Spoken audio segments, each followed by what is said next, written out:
I have come to Gochang Dolmen Park. The Gochang Dolmen site, registered as a UNESCO World Heritage Site in December 2000, along with the dolmen sites in Gangwa and Hwasun, is an important archaeological heritage that contains hundreds of dolmens concentrated in a single area, allowing us to understand the burial styles and social structures of the Bronze Age in the Korean Peninsula. The Gochang site is a place that showcases the pinnacle of Eurasian megalithic culture, and it is known for its high academic and historical value due to the diverse forms of dolmens, such as table type, checkerboard type, and capstone type gathered in one location, which are hard to find anywhere else in the world. Dolmens are widely recognized as representative relics of the Bronze Age and Gojoseon period in our country, and they are also listed as World Heritage. Perhaps due to this status, there is a lot of exaggerated or incorrect information, and the reality is that content that does not match national pride is not easily corrected. In this video, I would like to discuss the misconceptions, exaggerations, and areas that need further research regarding dolmens in our country while touring the Gochang Dolmen site. This is based on an article I previously wrote titled, "The Reasons Why the Dolmens of the Korean Peninsula Are Overstated to Occupy Half of the World." From history education in Korea to mass media and tourism promotional materials, the assertion that more than half of the world's dolmens are concentrated on the Korean Peninsula has been consumed as a key historical narrative that fosters national pride. In reality, the estimated number of dolmens distributed across the Korean Peninsula ranges from at least 40,000 to about 45,000, with tens of thousands concentrated in Jeollanam-do, Jeollabuk-do, and the Yongsan River Basin. This overwhelming density has also served as a crucial argument for the designation of the dolmen sites in Gochang, Hwasun, and Gangwa as UNESCO World Heritage Sites in 2000.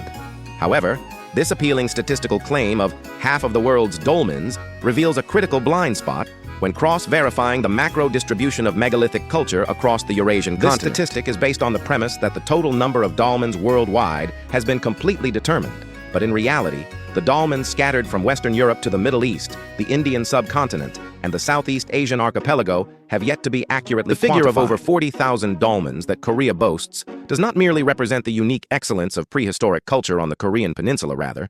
It is closer to an infrastructural product shaped by the administrative power of the rescue excavation system that has been strongly legislated during the advanced process of national development since the 2000s. In this era, where hidden archaeological sites around the world are being collected in real time and precisely mapped due to the development of artificial intelligence, AI and global archaeological data mining technologies, the statistical exaggeration trapped in nationalist confirmation bias poses a serious risk of losing academic credibility and becoming a global laughingstock the moment its historical reality is revealed to the world. Therefore, to establish the identity of the dolmen culture on the Korean Peninsula in a truly historical context, the blind display of quantity must be immediately halted. Instead, it is essential to thoroughly dissect why the phenomenon of megalithic monument construction, a universal symbol of humanity, is so vividly reflected in the limited geopolitical space of the Korean Peninsula, what form its origins took, how it transformed, and what kind of people wove the space of life and death beneath them.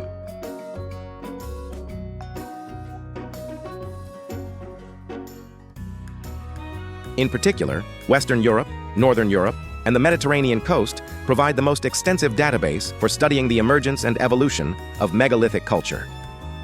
To date, the number of megalithic monuments that have been academically verified and located across Europe amounts to at least 35,000, which includes not only dolmens with single burial chambers, but also massive alignments and stone circles, which includes Brittany in northwestern France, Normandy, England, Ireland, Denmark, the Netherlands, Sweden, Portugal, and Spain, is a geopolitical belt where European megalithic culture flourished most explosively. For example, there are hundreds of portal tombs distributed throughout Ireland that maintain a very similar circular form to the table-type dolmens found on the Korean Peninsula, and similar types of graves are continuously being excavated along the coast of Normandy in France and inland in the Netherlands. Furthermore, over 3,000 dolmens directly related to the Maykop culture are being newly discovered every year in the deep forests and rugged mountainous areas along the Black Sea coast of Eurasia, particularly in the Caucasus region of Russia.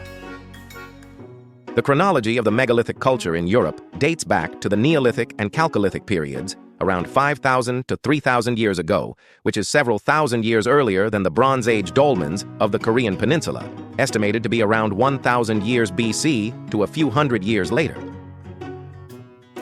According to the latest research that precisely analyzed 2004-10 radiocarbon dating C14 results using Bayesian statistical methods, it has been confirmed that the dolmens in Europe originated in the northwestern regions of France between 4794 BC and 3986 BC, a short interval of about 200 to 300 years, and spread along maritime routes to the Iberian Peninsula and Scandinavia, as well as to the coast.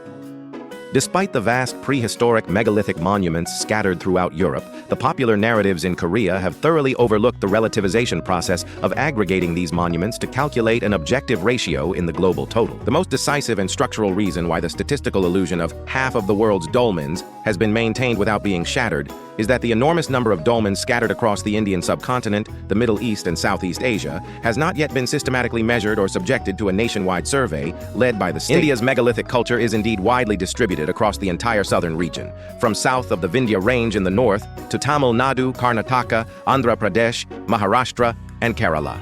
According to basic survey reports from academia, the number of megalithic sites confirmed in the southern region alone exceeds 2,000. And when combined with the rest of the subcontinent, the scale becomes even more vast. This is where the trap of statistics occurs.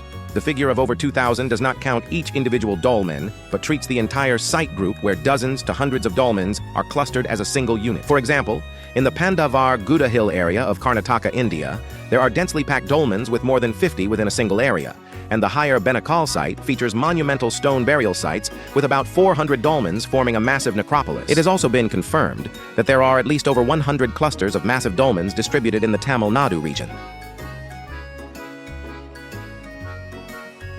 The qualitative level of dolmens in India cannot be overlooked either. The Hirapur dolmen group in Maharashtra dates back to the 2nd to 3rd century BC and boasts a grand scale with a massive capstone weighing as much as 80 tons placed on a 10-foot-high stone.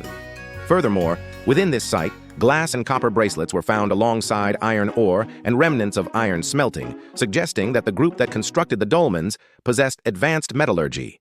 If we sum up the number of individual dolmens scattered across the forests and mountains of India, it is not at all impossible that they could rival or even exceed the 40,000 dolmens found on the Korean peninsula. Nevertheless, it is unfortunate that not a single dolmen site in India has been registered as a UNESCO World Heritage Site, as they have been thoroughly neglected in a state of academic indifference and a systematic lack of excavation protection. The situation in Southeast Asia and southern China is similar in terms of the absence of comprehensive surveys. In China, there are over 700 dolmens in Liaoning province, about 50 in Zhejiang province, and around 80 in the Huifa River basin of Jilin province, but these are only a small fraction of what exists. Further south along the maritime routes, ancient dolmens have been continuously identified in areas such as the Tailay village in Tua Tien Huy province, Vietnam, and Batu Ritong, deep in the jungles of Borneo, Malaysia. Particularly noteworthy is the megalithic culture of Sumba Island in Indonesia and the southern region of Sumatra. The dolmens here are not relics from the prehistoric past that need to be excavated. Rather, they are part of a living burial tradition where indigenous people continue to inter their deceased beneath these massive stones. In other words, there are countless megalithic monuments built from prehistoric times to the present scattered throughout the Southeast Asian archipelago. However, due to the lack of archaeological budgets in these countries, the geographical inaccessibility of jungle areas and academic biases that dismiss megaliths as mere primitive tribal beliefs, the task of counting them has not even begun. While the statistics of dolmens in other countries converge close to zero due to insufficient comprehensive surveys, the explosive increase in the number of dolmens in the Korean peninsula to over 40,000, which has made it the world leader, is attributed to the unique geographical constraints of Korea and the dramatic development of modern administrative systems. Since the 1990s and into the 2000s, Korea has entered an unprecedented era of land development, creating large industrial complexes, developing new cities, and expanding major roads within its limited territory. To proactively protect cultural heritage buried underground from such indiscriminate destruction, the rescue excavation system was strongly implemented, legally mandating surface surveys and the excavation of buried cultural properties before any development activities. Since the introduction of this system, the number of archaeological excavations has increased exponentially, with the annual investigation of living relics rising more than fivefold from about 15 times a year in the 1990s to significantly higher in the 2000s. For example, in 2019 alone, a staggering 398 rescue excavations were conducted across the entire country. Dolmens were primarily constructed in areas that are more suitable for modern living, such as flatlands, low hills, and riverbanks, rather than on the rugged peaks of mountains. As a result, Wherever the excavators of national development reached, the buried structures of dolmens, which were not visible to the naked eye, along with the stones covered by soil, were unearthed in large quantities, and these sites were immediately incorporated into the national cultural heritage statistics. In summary, the proposition that Korean dolmens account for half of the world's total is a critical statistical illusion, as the denominator, which is the actual total of dolmens worldwide, is drastically reduced due to the archaeological indifference of other countries and the physical neglect of jungles, while the numerator,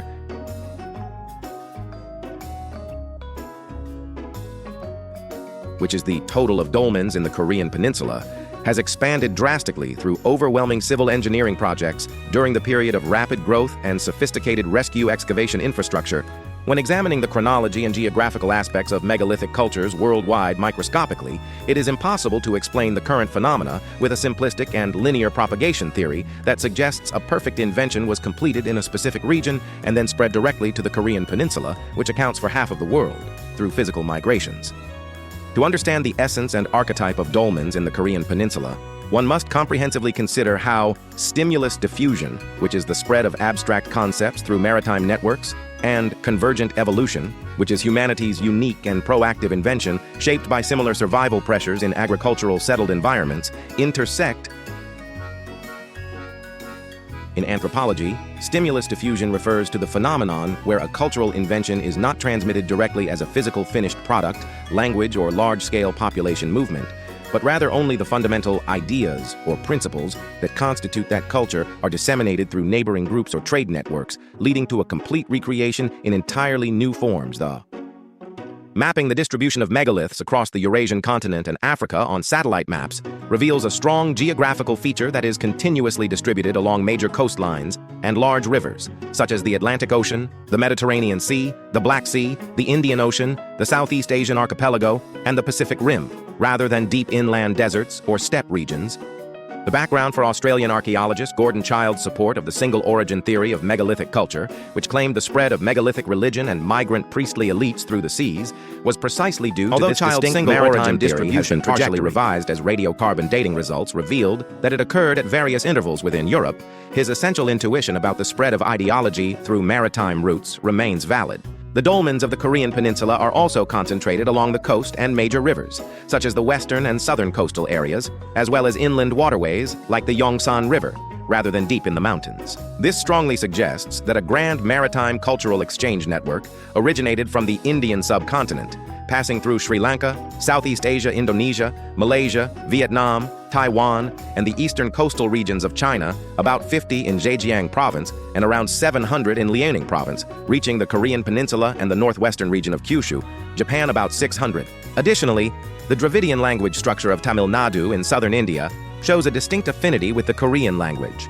And the legend of Heo Hwang Ok, who married King Suro of Gaya, supports the idea that human, material, and conceptual exchanges through this maritime route clearly existed in ancient societies. In other words, the symbolic idea of erecting large natural stones to build sacred burial sites or monumental altars likely spread along this maritime route, and it is highly probable that it was adopted as an ideological tool for establishing the authority of local leaders or for uniting the identity of groups. If the propagation of stimuli explains the influx route of the giant stone concept, the fundamental reason why tens of thousands of dolmens were constructed in the Korean Peninsula as if they exploded can be clearly explained from the perspective of convergent evolution.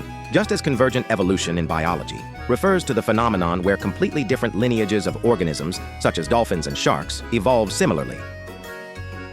Due to pressures from similar underwater environments, convergent evolution in archaeology means that groups with sparse direct exchanges create similar technological and social solutions when faced with similar economic survival methods or environmental crises. Dolmens in the Korean Peninsula and East Asia began to be explosively constructed from the early Bronze Age around the 10th to 11th century BC, when settled life based on rice farming was firmly established.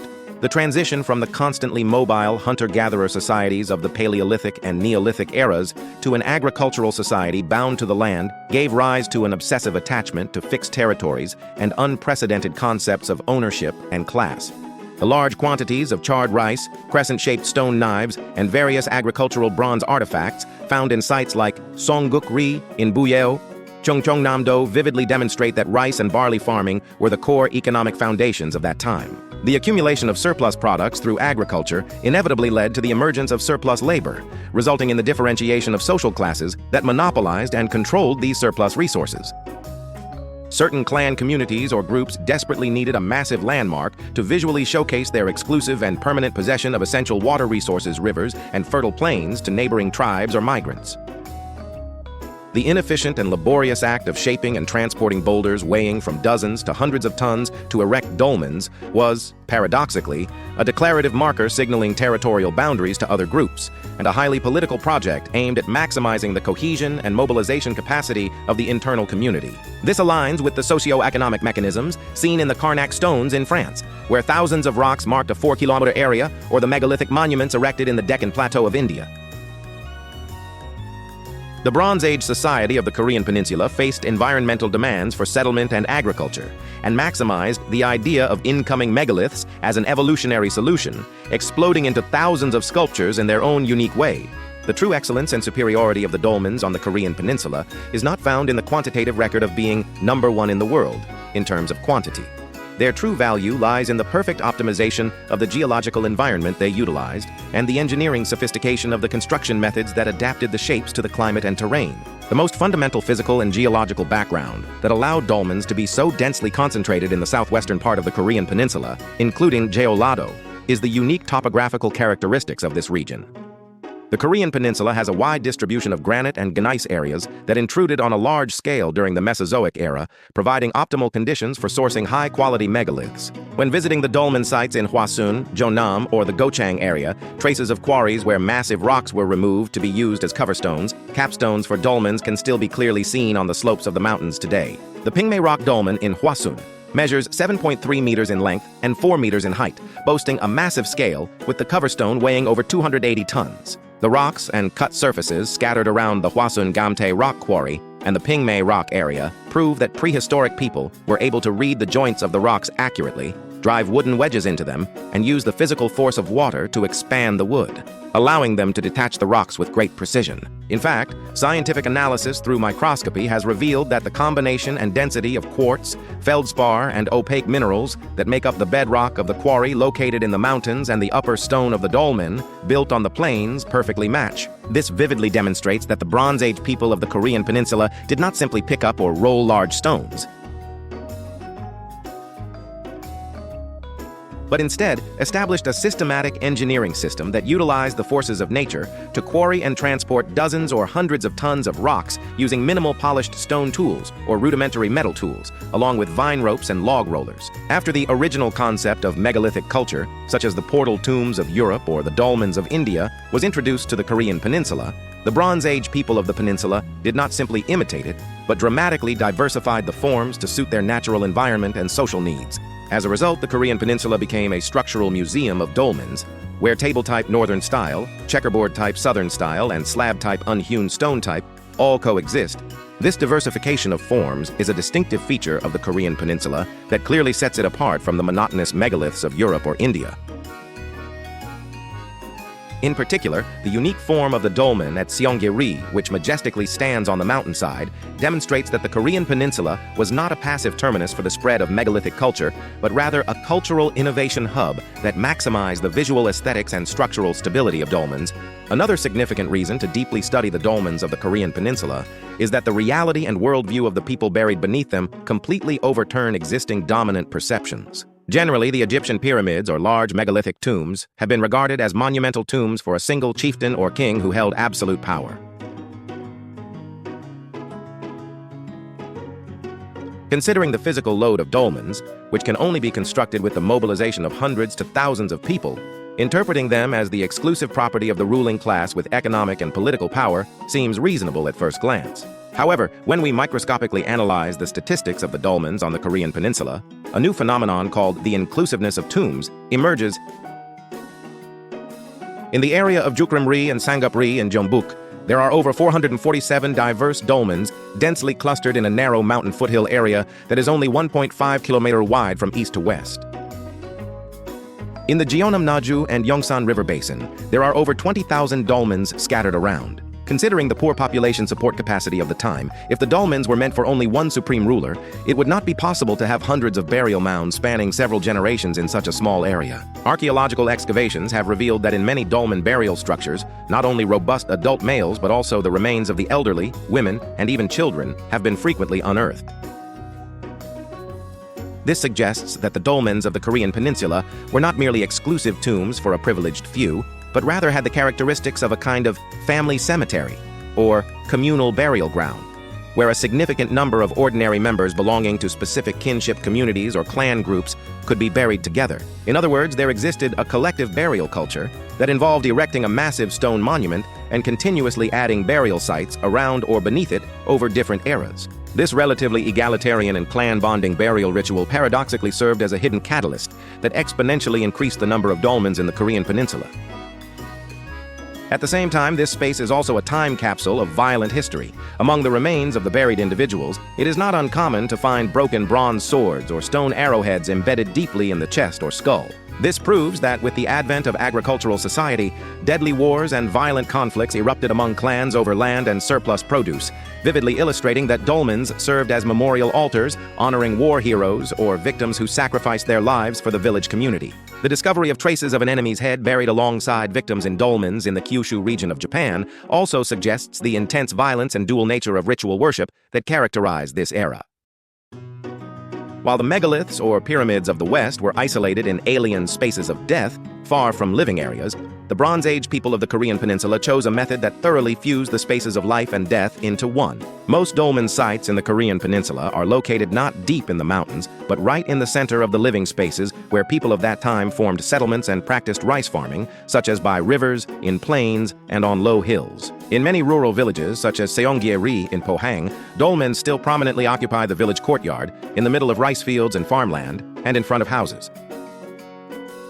Unlike modern society, which views death as something unclean and thoroughly separates and conceals it from daily life, for prehistoric people, the ancestors buried beneath the massive dolmens were spiritual pillars they faced and conversed with every day, symbolizing powerful guardians that protected their territory and farmland. As a religious object, dolmens were materialized in various artistic and symbolic forms.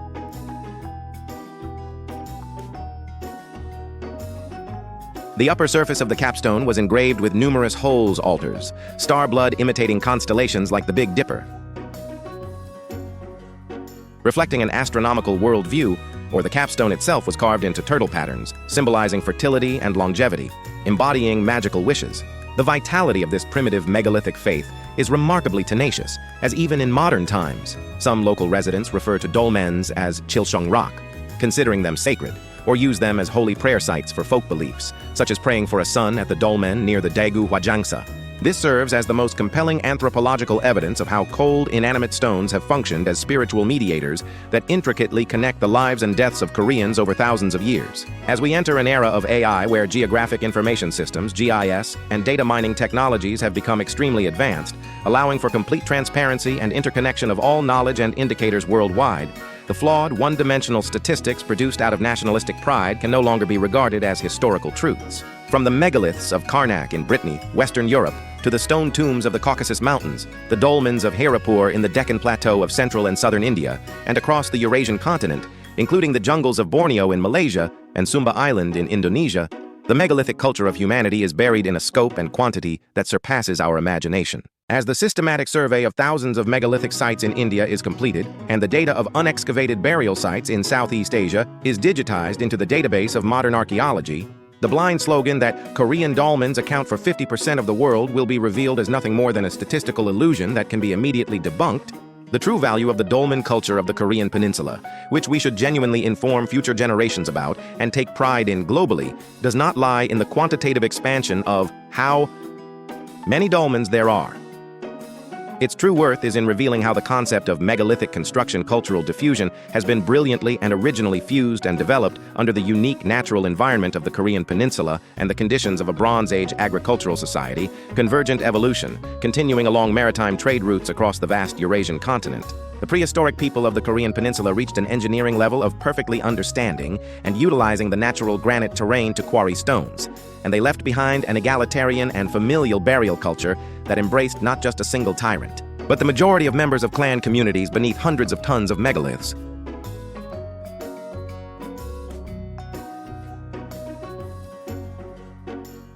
They have embodied a noble view of life by placing large stones side by side in the center of the village where rice ripens, without separating the living space from the space of the dead, thus aligning the strong communal bonds of the living with the permanence of their deceased ancestors. Furthermore, by freely transforming the structure of graves into table-like, checkerboard, and stone slab styles according to the terrain's elevation and the climate's warmth and coldness, they have completed a three-dimensional museum of Bronze Age megalithic culture on the Korean peninsula that is hard to find anywhere else in the world. Only by resolutely abandoning the shallow attitude of distorting facts by emphasizing exaggerated quantities and focusing research on such detailed and qualitative archaeological achievements, can the dolmen sites of the Korean peninsula truly demonstrate their genuine outstanding universal value OUV as a UNESCO World Heritage Site before the world's intellectuals. It is time to stop meaningless numerical competition and nationalistic arrogance, and to listen to the fierce agricultural survival stories, advanced geological wisdom, and profound philosophies that merge life and death, as told by the silent massive stones that have broken thousands of years of silence. Such rigorous and essential research and academic reflection will be the only way to preserve the true legacy of the dolmen culture of the Korean peninsula, which adorned one of the greatest pillars of human civilization, even in the upcoming era of information transparency. The VR experience was great.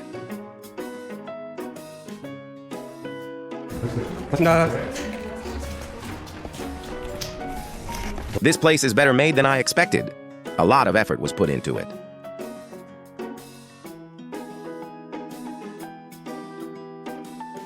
The sensor also recognizes movements and has been installed everywhere, even under this foot.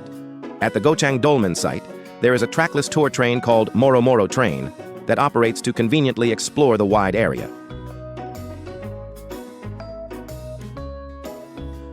The Gochang Dolmen site has numerous dolmens spread over a vast area, so this mode of transportation was introduced to reduce the burden of walking and facilitate efficient exploration.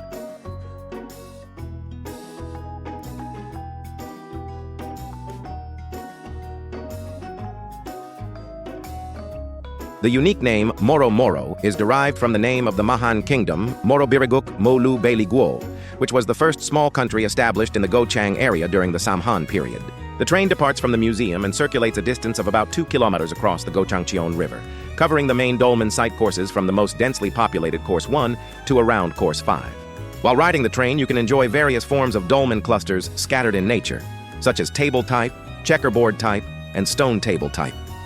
During the operation, the train briefly stops at key points, allowing visitors to get off, take photos, or closely view the sites for about 5 minutes.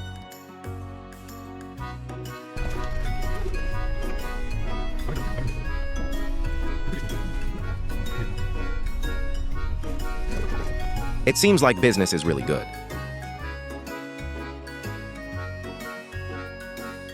They added more on top of the flat roof. Since the roof leaks, they made it out of steel plates, and it also blocks the heat, so that wood pattern is nice. The third floor is really hot, so it gets hotter. And it seems like you're interested in that? That's right, it's really hot right now.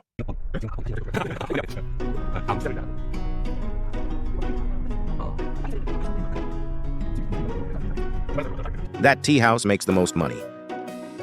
Especially when I came during the summer. The meeting didn't end, so I was there. In the summer especially, there's ice cream, you know. Strawberry ice cream and things like that are great.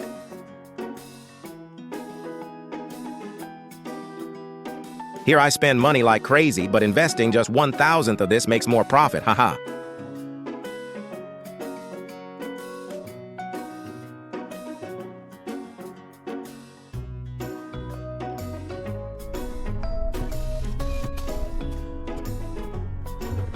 How much is this? I see. You rented it. Should we have taken one person? At a time, the scale. I didn't think of that. But I see you really are on a different level.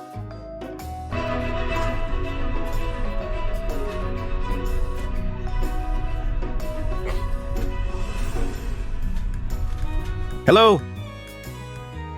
We sincerely welcome all passengers to the UNESCO World Heritage Site of Gochang Dolmen Site. This train is the Moro-Moro Train, which allows you to comfortably and safely view the Gochang Dolmen site. It is named after Morobiri-guk Molu Beligor, the first small country, established in the Gochang area among the 54 small countries founded in the Mahan Confederacy. During the Three-Han period, the Dolmen site consists of a total of 6 courses, and this train operates on 4 courses, excluding courses 3 and 2. The train is scheduled to stop at course 1 and course 3. And the total travel time is expected to be about 30 minutes. The doors of the train will soon close automatically. For the safety of all passengers, please be careful not to stand too close to the doors, as it may be dangerous.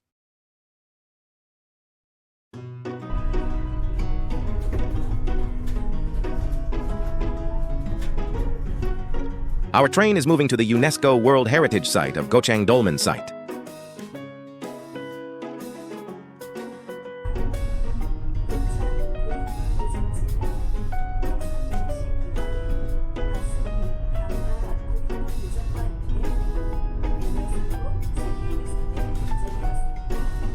Gochang County has over 2,800 dolmens, making it the most densely concentrated dolmen site in the world.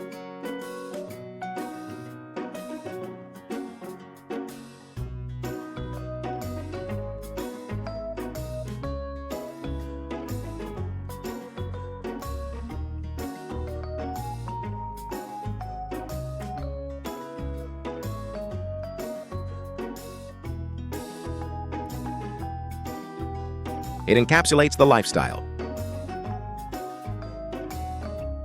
and culture of the prehistoric era, serving as a heritage of Gochang, Korea, and the world, recognized for its value, as a site that vividly showcases the technology and social phenomena of that time.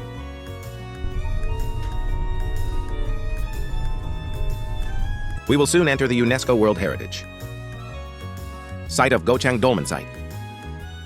On the right, you can see the 3rd course of the Gochang Dolmen Site,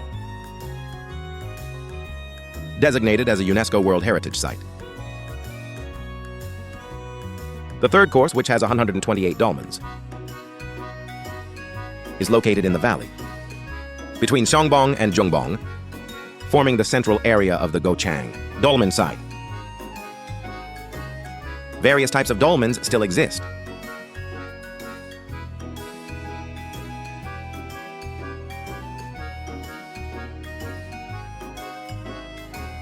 The group of dolmens arranged in rows is a spectacular sight.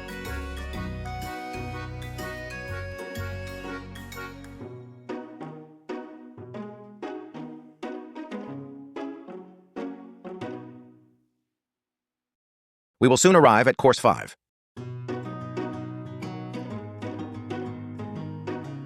Course 5 is located along the boundary line between Sangap-ri in Asan-myeon and Bongdeok-ri and Juknim-ri in Gochang-eup. Over a stretch of more than 300 meters, a total of 220 dolmens are concentrated, which is nearly half of the total number of dolmens in the Gochang Site 447 registered as a UNESCO World Heritage Site. The dolmens are distributed in a long line from east to west, consisting of 65 in the grid-style southern style, 130 in the slab-style unworked stone style, and 25 others. Compared to other areas like Course 3, it is characterized by the predominance of small dolmens with coverstones around 2 meters in size. The scene resembles a group of gigantic rocks marching together. In particular, some of the large dolmens in the area, such as the capstone weighing about 96 tons, are surrounded by dozens of small tombs and dolmens, showcasing a unique clustered structure. This serves as an important archaeological indicator of the stratified social order and the formation of burial sites by families and clans due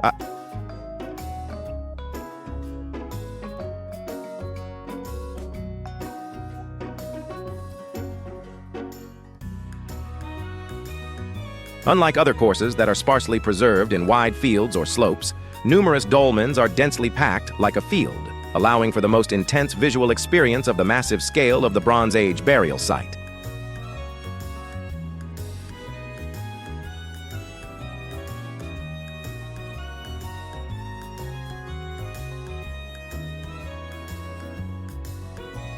It would take quite a while to walk around here.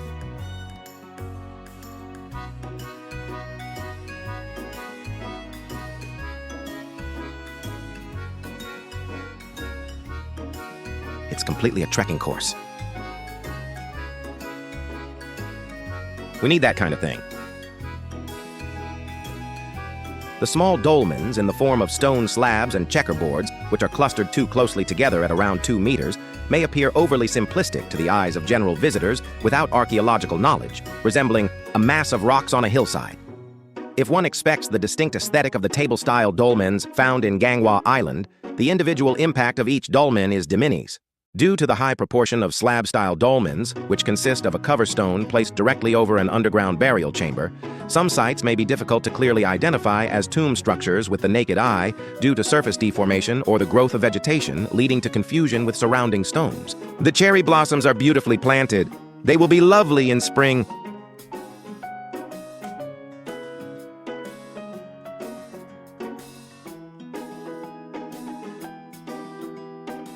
In front, there are plum blossoms. To deeply understand the historical background of Course 5, it is recommended to first visit the nearby Course 4 quarry and then proceed along the suggested route. This area allows for a critical exploration of the causal relationship between how stones were extracted from the hillside of Course 4 and transported to create such a massive burial site in Course 5, providing the greatest academic eye.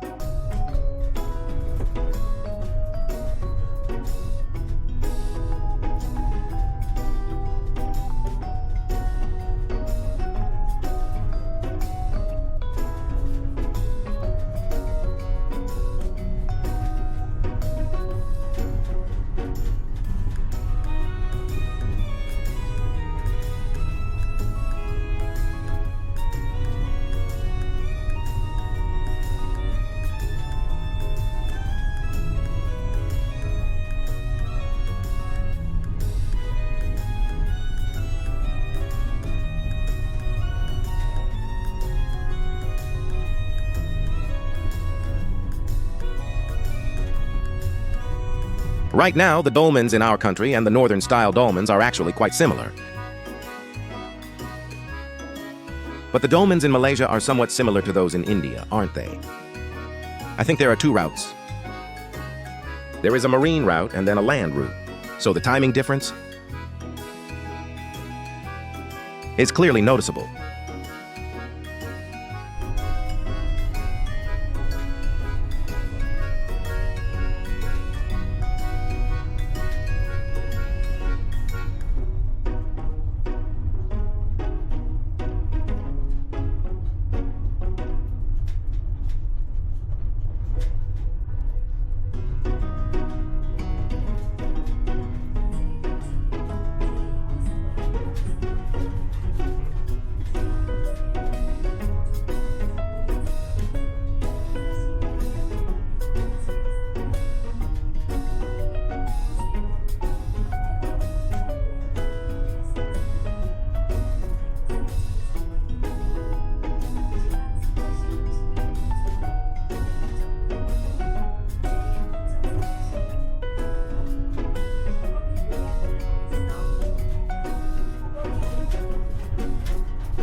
The train doors have opened automatically. Please enjoy the dolmens and board by 49 minutes.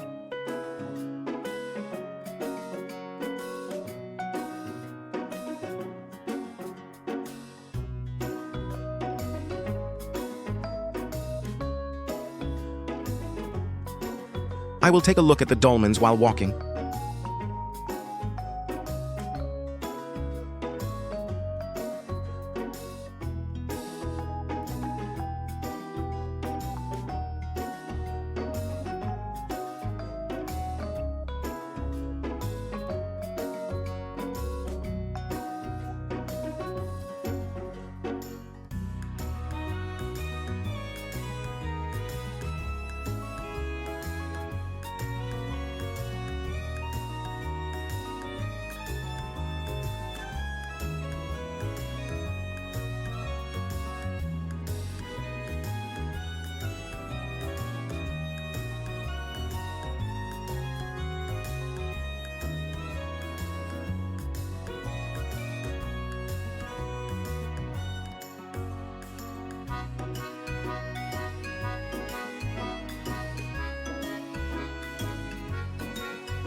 That's it for the video. Thank you.